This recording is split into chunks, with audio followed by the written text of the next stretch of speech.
News 18 से गृह मंत्री अमित शाह की बातचीत के बाद महाराष्ट्र की राजनीति कुछ नरम पड़ी है। राज्यपाल भगत सिंह कोश्यारी की चिट्ठी के मुद्दे पर शिवसेना पहले आक्रामक रुख अपनाए हुए थी, लेकिन शिवसेना नेताओं के सुर भी नरम हुए हैं। राजनीतिक घमासान भी कम हुआ है। न्यूज 18 को दिए विस्फोटक इंटरव्यू में गृह मंत्री ने राज्यपाल कोश्यारी की सीएम उद्धव ठाकरे को लिखी चिट्ठी पर अपनी राय रखी। इसके साथ साथ उन्होंने मुंबई के सबसे विवादित मुद्दे सुशांत केस और बॉलीवुड के ड्रग्स कनेक्शन के चलन पर भी अपनी बात रखी। दोनों मुद्दों पर अमित शाह के विचार सुनने के बाद सत्ताधारी पार्टियों ने तल्ख तेवर अब ढीले पड़ गए हैं।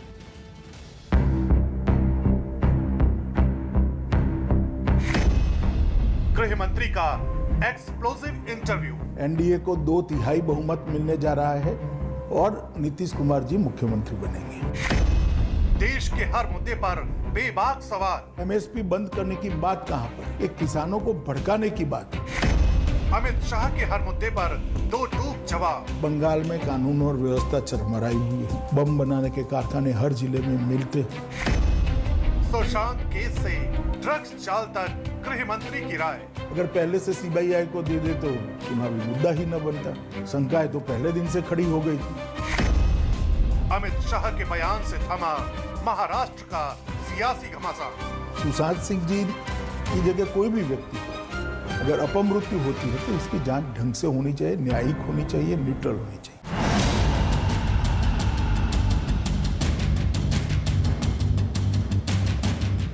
बीजेपी से नाता तोड़े शिवसेना को करीब 1 साल पूरा होने वाला है और इतना ही वक्त उद्धव ठाकरे को महाराष्ट्र का मुख्यमंत्री बने हो चुका है। गैर कांग्रेसवादी राजनीति की धुरी पर टिकी शिवसेना का पुराना नाता बीजेपी के साथ था। कभी किसी ने सोचा नहीं था कि शिवसेना अपनी विचारधारा से उलट बहने वाली राजनीतिक धारा वाली पार्टियों के साथ गठबंधन करके सरकार बनाएगी, लेकिन नवंबर 2019 में ऐसा ही हुआ। मी उद्धव बाळासाहेब ठाकरे ईश्वर साक्ष शपथ घेतो की कायद्याद्वारे स्थापित झाले आहे अशा भारतीय संविधानाबद्दल मी खरी श्रद्धा व निष्ठा बाळगेन। तब से ही सागर किनारे बसी महाराष्ट्र की राजधानी में राजनीति के ध्रुव ही पलट गए। कभी संगी साथी रही दोनों पार्टियों के बीच खाई बन गई और बीजेपी शिवसेना के बीच आए दिन विवाद खड़े होने लगे। शिवसेना और बीजेपी के बीच जो ताज़ा विवाद खड़ा हुआ है वो हुआ है राज्यपाल भगत सिंह कोश्यारी की चिट्ठी को लेकर। राज्यपाल ने मुख्यमंत्री उद्धव ठाकरे को मंदिर बंद रखने के संदर्भ में एक चिट्ठी लिखी थी। इस चिट्ठी की भाषा को लेकर महाराष्ट्र की सियासत में घमासान मच गया। शिवसेना समेत उनके सहयोगी एनसीपी और कांग्रेस ने भी इस चिट्ठी की भाषा पर कड़ा ऐतराज जताया है। इस विवाद पर गृह मंत्री अमित शाह ने न्यूज 18 के एडिटर इन चीफ से सीधा सवाल पूछा। महाराष्ट्र में जहां पे शिवसेना और भारतीय जनता पार्टी में बहुत ज़्यादा तनाव, बहुत ज़्यादा लड़ाई चल रही है पिछले कुछ महीनों से, वहाँ के गवर्नर भगत कोश्यारी जी ने कहा उद्धव ठाकरे जी से कि आप कब से सेक्युलर हो गए। अभी उनका कुछ दिनों पहले का बयान है। इस बयान को राज्यपाल से ये बयान आ रहा है, इससे आप पार्टी कैसे देखती है, इसको आप कैसे देखते हैं? देखिए, मैंने पत्र पढ़ा है और एक पासिंग रेफरेंस उन्होंने दिया है, मगर मुझे भी लगता है कि थोड़ा शब्दों का चयन टाला होता तो अच्छा होता। मुख्यमंत्री के इस बयान के बाद महाराष्ट्र में भड़का सियासी घमासान एकाएक थम गया और सत्ताधारी दलों के सुर भी नरम हो गए। कि जो हमारा सबका जो गुस्सा फूट गया था उसका कारण क्या था, लेकिन अब ये विवाद खत्म हुआ है, खास करके गृह मंत्री जी के बयान के बाद। हम गृह मंत्री जी का आदर करते हैं। मुझे आशा है कि देश के सभी राज्यपालों को इस प्रकार के निर्देश अब दिए जाएंगे कि सभी राज्यों के मुख्यमंत्री के साथ राज्यपाल महोदय जी हमारे होते हैं, उसमें अच्छे संबंध रखने चाहिए, चाहे सरकार किसके भी हो। और गृह मंत्री जी ने यही संदेश सभी को दिया है। जिस चिट्ठी पर सियासी घमासान खड़ा हुआ, आखिर उस चिट्ठी में ऐसा क्या था जिससे शिवसेना और सत्ताधारी दल अड़क उठे। 12 अक्टूबर को महाराष्ट्र के राज्यपाल भगत सिंह कोश्यारी ने मुख्यमंत्री उद्धव ठाकरे को चिट्ठी लिखी। इस चिट्ठी में राज्य के धार्मिक स्थल खोलने की अपील की गई। कोश्यारी ने उद्धव के लिए लिखा था, आप हिंदुत्व के बड़े तरफदार रहे हैं, लेकिन क्या आपको धार्मिक स्थल न खोलने का कोई दिव्य संदेश मिल रहा है? आगे कोश्यारी ने लिखा कि या फिर आप सेकुलर हो चुके हैं। कोश्यारी के सेकुलर शब्द लिखने पर महाराष्ट्र की राजनीति में बवाल खड़ा हो गया। इस मामले पर शिवसेना, कांग्रेस, एनसीपी, समाजवादी पार्टी ने केंद्र सरकार को घेरना शुरू कर दिया, लेकिन अमित शाह का बयान सियासी आग पर पानी की तरह पड़ा। भगत सिंह कोश्यारी की इस चिट्ठी का जवाब 13 अक्टूबर को उद्धव ठाकरे ने भी दिया और सेकुलर शब्द पर ऐतराज जताया। मेरे हिंदुत्व को आपके सर्टिफिकेट की जरूरत नहीं। क्या आप अचानक से खुद ही सेकुलर हो गए? आपको ऐसा सवाल क्यों पूछना है? क्या ये आपको मंजूर नहीं है? गृहमंत्री का बयान आने के बाद शिवसेना गृहमंत्री को धन्यवाद कर रही है। आदरणीय महामहिम राज्यपाल जी ने जिस ढंग से आदरणीय मुख्यमंत्री उद्धव जी ठाकरे साहब को चिट्ठी लिखी, वो गंभीर थी, गर्हणीय थी। उसकी आलोचना करने इतना मैं बड़ा नहीं हूँ, फिर भी लगता है कि राज्यपाल जी ने अपनी सीमाएं का उल्लंघन किया और आज अमित शाह जी ने वही बात दोहराई है। मैं अमित शाह जी को धन्यवाद देता हूँ, वही तो शिवसेना कह रही है। और दूसरा क्या कहते थे? क्या जरूरत थी कि ऐसे शब्द प्रयोग करने की? इस मामले में केंद्र सरकार का रुख देखने के बाद महाराष्ट्र सरकार में साझेदार एनसीपी का रुख भी नरम पड़ा। गृह मंत्री ने न्यूज 18 को दिए इंटरव्यू में सबसे विस्फोटक राजनीतिक मुद्दे और जांच में उलझे केस पर भी अपनी बेबाक राय रखी। सुनिए, जब उनसे सुशांत केस के बारे में सवाल पूछा गया तो उन्होंने क्या जवाब दिया।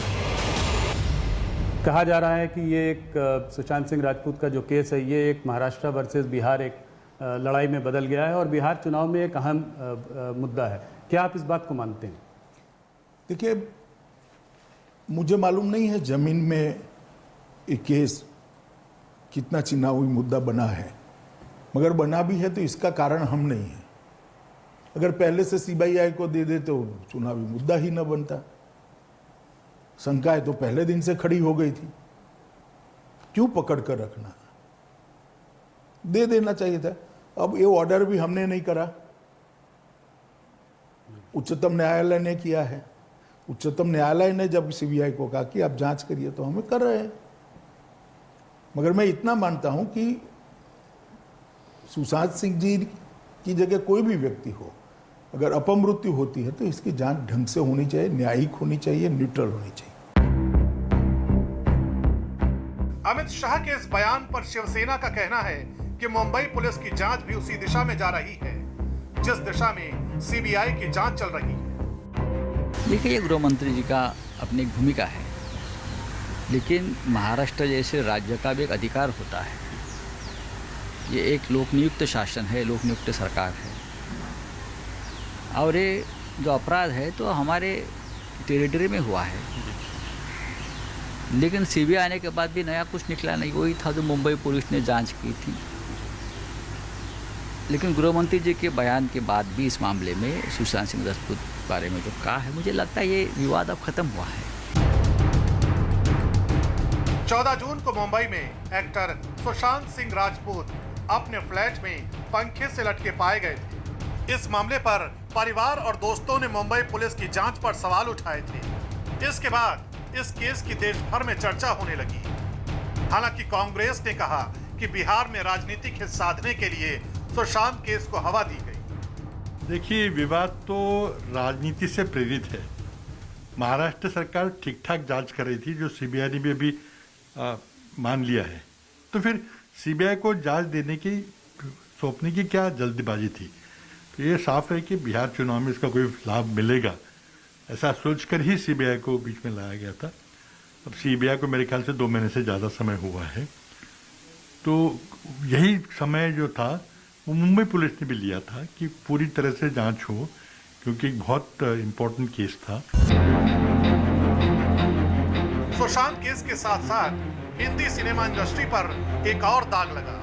वो दाग है इंडस्ट्री में ड्रग्स के चलन का। सुशांत की गर्लफ्रेंड रही रिया चक्रवर्ती के फोन से ड्रग्स के इस्तेमाल, खरीद फरोख्त की चैट के रिकॉर्ड मिले, जिसके बाद एनसीबी ने ड्रग्स रखने बेचने के आरोप में कई लोगों को गिरफ्तार किया। ड्रग्स केस में दीपिका पादुकोण, सारा अली खान, श्रद्धा कपूर जैसी अभिनेत्रियों से पूछताछ की गई। इस जांच के दौरान कहा जाने लगा कि हिंदी सिनेमा में ड्रग्स का चलन आम है और बड़े सितारे ड्रग्स का इस्तेमाल करते हैं। ऐसी तस्वीर सामने आई जिन पर दावा किया गया कि बड़े सितारे ड्रग्स पार्टी करते हैं। इस पार्टी पर भी गृह मंत्री ने न्यूज 18 से बात की। उनसे विस्फोटक इंटरव्यू में ड्रग्स पर भी सवाल पूछा गया। बॉलीवुड में एक ड्रग्स का मुद्दा जो है सामने खुलकर आया है, इसको आप कैसे देखते हैं? देखिए, मैं ड्रग के मुद्दे को बॉलीवुड से जोड़कर नहीं देखना चाहिए। ड्रग एक खतरनाक दूषण है, नासूर है। इसको जितनी हो सके उतना जल्दी समाप्त कर देना चाहिए। ये 1.5-2 साल में ड्रग पर काफ़ी कठोर कदम उठाए गए हैं, नतीजे भी बहुत अच्छे मिले हैं। मगर मैं आपको इतना आश्वस्त करना चाहता हूँ, मोदी जी के नेतृत्व में ड्रग का कारोबार भारत के अंदर करने वालों को बहुत दिक्कतें आएगी। इस प्रकार का कानूनी बदलाव, ढांचागत बदलाव, इंफ्रास्ट्रक्चर भी हम बदल रहे हैं और इसके लिए इतनी मुस्तैदी के साथ उनको मैन पावर भी दे रहे हैं। महाराष्ट्र सरकार ने ड्रग्स केस में बड़े बड़े सितारों का नाम घसीटने पर भी ऐतराज जताया और गृह मंत्री के बयान के बाद शिवसेना ने इसका स्वागत किया। ये बहुत बड़ी बात गृह मंत्री जी ने कही है और हम भी बार बार यही बात करते थे। ये ड्रग्स और नारकोटिक्स का मामला सिर्फ बॉलीवुड से जुड़ा हुआ नहीं है, ये पूरे देश की और पूरे विश्व की समस्या है। इसलिए अगर गृह मंत्री जी ने कहा है ये पूरा जो ड्रग्स का मामला है वो पूरे जड़ से खत्म करना चाहिए, तो मैं उनका स्वागत करता हूं। अमित शाह के इस बयान के बाद महाराष्ट्र का सियासी घमासान थमता नजर आ रहा है।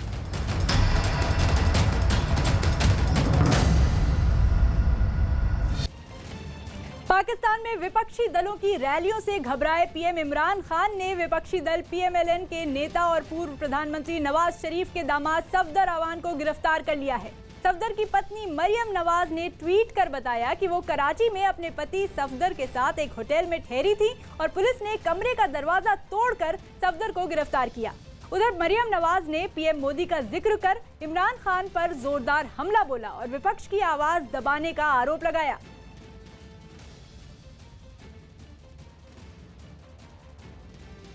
हैदराबाद में भारी बारिश से सड़कों पर एक बार फिर सैलाब उमड़ आया, जिससे लोगों की मुश्किलें बढ़ गई।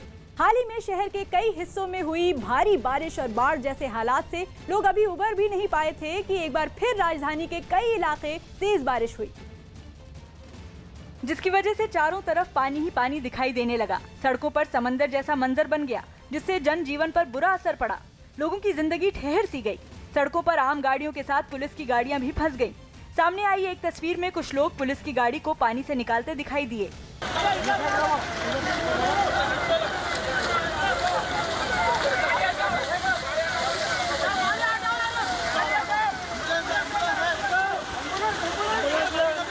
सबसे ज्यादा मुश्किल तो तब हुई जब एम्बुलेंस के पहिए भी पानी में थम गए। मरीज की जिंदगी दांव पर लगने लगी तो कई लोग मदद के लिए आगे आए। लगातार हुई बारिश ने शहर को पूरी तरह डुबो दिया। सड़कों पर पानी सैलाब की तरह बहता हुआ दिखाई दिया। निचले इलाकों में बने मकानों ने जल समाधि ले ली। लोगों ने तो अपने घरों की छतों पर ठिकाना बना लिया, लेकिन जानवर पानी में ही रह गए। नेटवर्क 18 के editor in chief Rahul Joshi को दिए एक्सक्लूसिव इंटरव्यू में गृह मंत्री अमित शाह ने कहा कि पश्चिम बंगाल में कानून व्यवस्था की हालत ठीक नहीं है। ऐसे में कैलाश विजयवर्गीय की वहां राष्ट्रपति शासन लगाने की मांग करना गलत नहीं है, लेकिन उन्हें सरकार होने के नाते राज्यपाल और बाकी रिपोर्ट भी देखनी होती है। आपके साथी जो हैं, जो कि बंगाल में बंगाल को देखते हैं या बंगाल में हैं, जैसे कि कैलाश विजयवर्गीय, बाबुल सुप्रियो, इन्होंने ये तक मांग की है कि वहाँ पे प्रेसिडेंट रूल लगाना चाहिए। आपकी इस पे क्या राय है? देखिए, तो पॉलिटिकल पार्टी के नेता है, स्थिति इतनी गंभीर है कि मांग करे वो उनकी जगह पे वाजिब है। जहाँ तक भारत सरकार का सवाल है, हमें संविधान के हिसाब से देखना है, गवर्नर साहब की रिपोर्ट क्या आती है, स्थिति क्या होती है, वो देखकर निर्णय होता है। परंतु भारतीय जनता पार्टी के नेता जो मांग कर रहे हैं, मैं मानता हूं कि स्थिति सच अर्थ में वहां पर गंभीर है। तो इसलिए उनकी मांग मतलब एकदम गलत भी नहीं है? मांग करना गलत नहीं है जी, पर आप ये नहीं कह रहे हैं कि स्थिति अभी ऐसी हुई है कि वहां पे प्रेसिडेंट? मैंने ऐसा नहीं कहा। उत्तर प्रदेश के आगरा में तेज धमाके के साथ 2 घरों में आग लग गई, जिसमें झुलसकर 2 लोगों की मौत हो गई, जबकि कुछ लोग घायल भी हो गए। बताया गया कि जिन घरों में आग लगी उनमें पटाखे बनाने का काम चलता था, तभी उन घरों में आग की लपटें उठने लगी। बताया गया कि पटाखों में आग लगने के बाद दूसरे घर में रखा एक सिलेंडर भी इसकी चपेट में आ गया। यही वजह रही कि वहां तेज धमाका भी हुआ, जिससे पूरे इलाके में अफरा तफरी मच गई। लोग घबराकर अपने घरों से बाहर निकल आए। ये हादसा जिन घरों में हुआ उनके आसपास सैकड़ों मकान भी थे, जिससे आग फैलने का डर और बढ़ गया। उसकी लपटें और धुएं को देखकर लोग खौफ से भर गए। इसकी खबर मिलते ही दमकल के कर्मचारी वहां पहुंच गए। उन्होंने आग को तो बुझा दिया, लेकिन तब तक उन घरों में रखा सारा सामान जलकर राख हो चुका था। कृषि कानूनों के समर्थन में दिल्ली में बीजेपी ने खाट पंचायत बुलाई, जिसमें राज्य के सैकड़ों गांवों के किसान शामिल हुए। इस प्रदर्शन की अगुवाई दिल्ली विधानसभा में नेता प्रतिपक्ष रामवीर सिंह बिधूड़ी ने की, जिनके साथ सैकड़ों किसान इस पंचायत में शामिल हुए। दिल्ली के अलग अलग गांवों से पहुंचे किसान इस पंचायत में खाट पर बैठे दिखाई दिए। दिल्ली बीजेपी की तरफ से किसान घाट पर एक खाट पंचायत जो है वो लगाए गए हैं। यहाँ पर आप देख सकते हैं तमाम जो बीजेपी के कार्यकर्ता हैं और जो किसान जो इस बिल के समर्थन में हैं वो यहाँ पर जुटे हैं। इस दौरान दिल्ली विधानसभा में नेता प्रतिपक्ष रामवीर सिंह बिधूड़ी ने कृषि कानूनों का विरोध कर रही पार्टियों पर जमकर हमला बोला। वो तो मोदी जी जब जब देश के हित में कोई भी कदम उठाते हैं उन सभी का विरोध करते हैं। वहीं किसानों ने केंद्र सरकार के कृषि कानूनों का न केवल समर्थन किया, बल्कि उम्मीद जताई कि इससे आने वाले दिनों में उनको फायदा पहुंचेगा। सीएम योगी ने वीडियो कॉन्फ्रेंसिंग के माध्यम से उत्तर प्रदेश की महिलाओं से बात की। इस दौरान बलिया की एक महिला से बात करते हुए सीएम योगी ने कहा कि अब उन्हें बलिया का नाम लेने से भी डर लगता है। आपको शादी नवरात्र की हार्दिक शुभकामनाएं सर। आपको भी और आपके पूरे बलिया वासियों को भी। अब तो बलिया का नाम लेने में भी हमें डर लग रहा है।